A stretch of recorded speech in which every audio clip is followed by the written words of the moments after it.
Good? Wait for a little bit, man. This is like not quite there.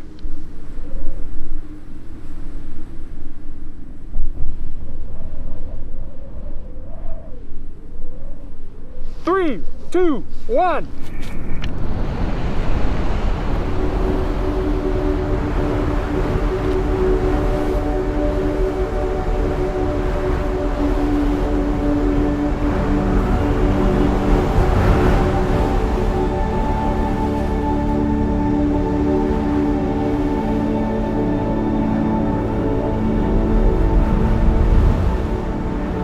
Well, Ian, if you're reading this, it means that I've had a bad day, and it probably means that you've had several following that day. But if you're reading this, it also means that you're okay, so silver lining. I don't quite know where to start with this, so forgive me if the letter seems a bit disjointed. There's no way that I can sum up the life we've lived together, so I'm trusting that you know all the things that I may leave unsaid.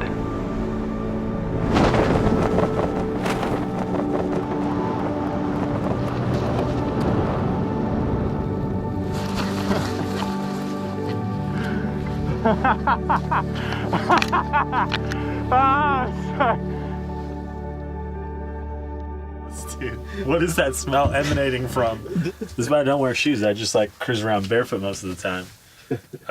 And that's to avoid the funk concentrating within the shoe environment and then unleashing itself.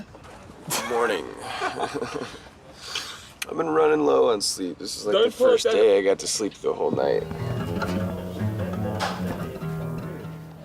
Warm, weather looks good, winds are good. Excited. First, let me begin by saying I'm sorry. You're the only one whose letter contains an apology. I know you held us to a higher standard, and I'm sorry that I couldn't hold up my end of the bargain. Know that no matter what happened, in my mind, you held up yours.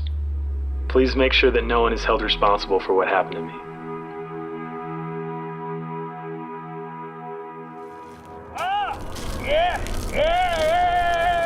You think you'll be able to stick it? Yeah, I'm pretty positive I'm gonna stick it.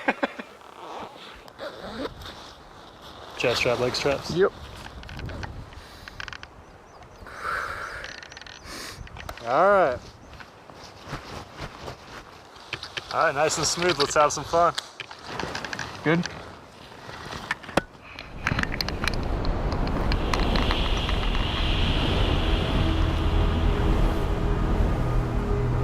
Man, am I glad that I went before you. I mean, I always expected us to grow old together, raise shredder kids, and then one day when we're in some old folks' home eating strained peas, huck off one last base jump without parachutes. But if we didn't go together, I would have literally no idea what to do without you.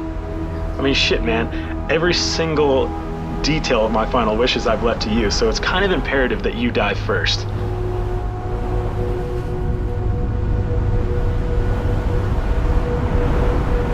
Thank you for being you, Ian. I've not met a single more genuine human being in my life, and, well, looks like I won't in the future.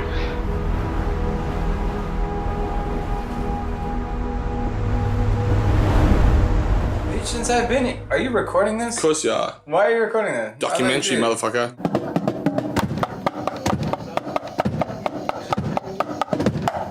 Dude, someone's coming. Seriously.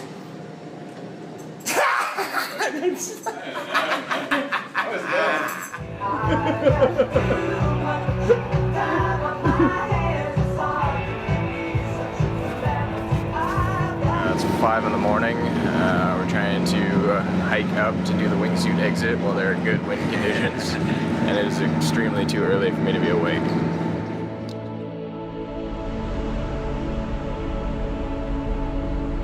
I know we left a lot of projects unfinished and walls unclimbed, but I could not have hoped for a better partner.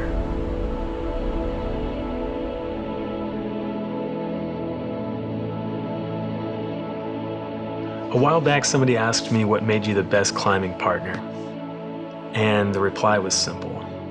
I said that too often a team's downfall is that one partner believes that their contribution should be toward a common goal, and that you always believed that your contribution should be in strengthening your partner, me.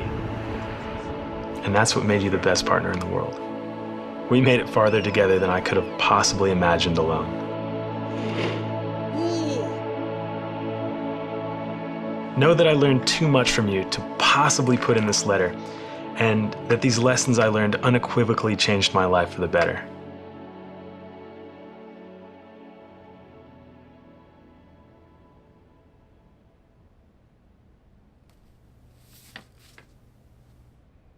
That's the end of the letter.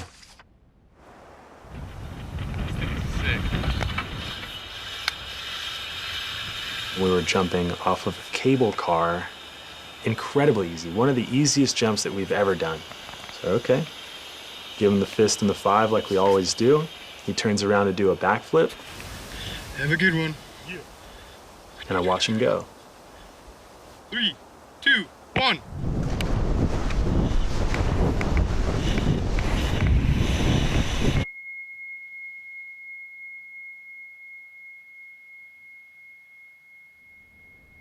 By the time I got to him, it was apparent that he had hit the rocks before the water. And as I pulled him out of the water, completely lifeless. It was probably the most horrifying moment of my life.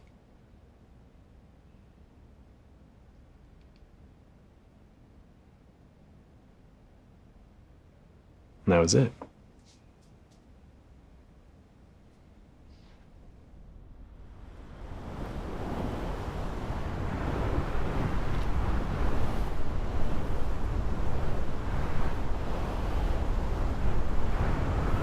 The letter was a project that I started when a friend of mine told me, you better not die without leaving something behind.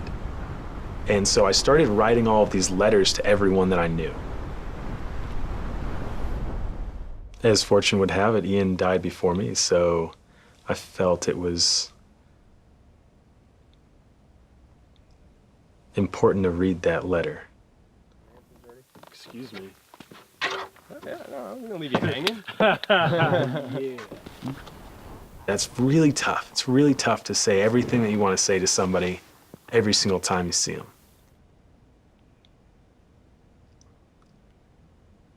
You know, how can you express everything that you want to somebody, knowing that if you don't, that might be the last opportunity that you have?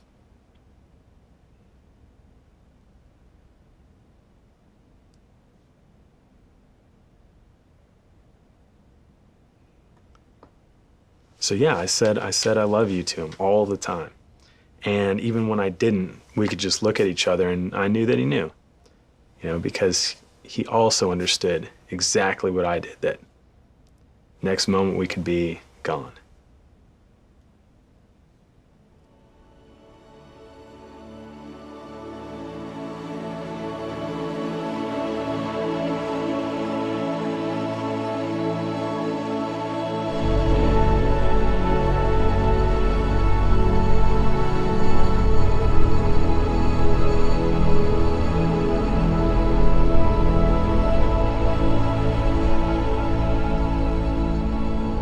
In his final wishes, he wanted to be scattered over Yosemite Valley on a base jump. We always loved The Big Lebowski. That was one of our favorite movies. And they carried Donnie in a can. A lot of people need to experience Ian in a can, and they can't make it to Yosemite. So I started this month-long road trip to go to where all the people that he loved and loved him existed, so that I could spend some time with them and they could get some closure as well before the end of the road.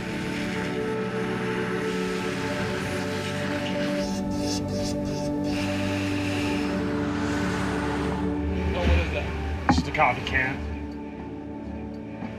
Just a friend of ours. Taking him bowling. Down it. Ah! Dude, I thought ahead. I bagged him on the inside. So it's not just ashes in the can. I mean, I'm thinking ahead here.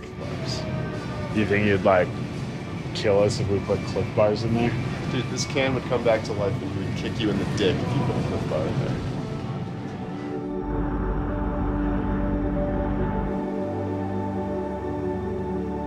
You either live a genuine life that's true to who you are or you don't.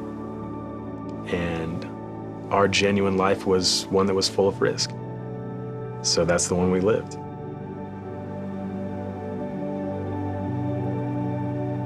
I mean, certainly a lot of people will look at what we do and think that we're chasing windmills, but it doesn't mean that we're not knights.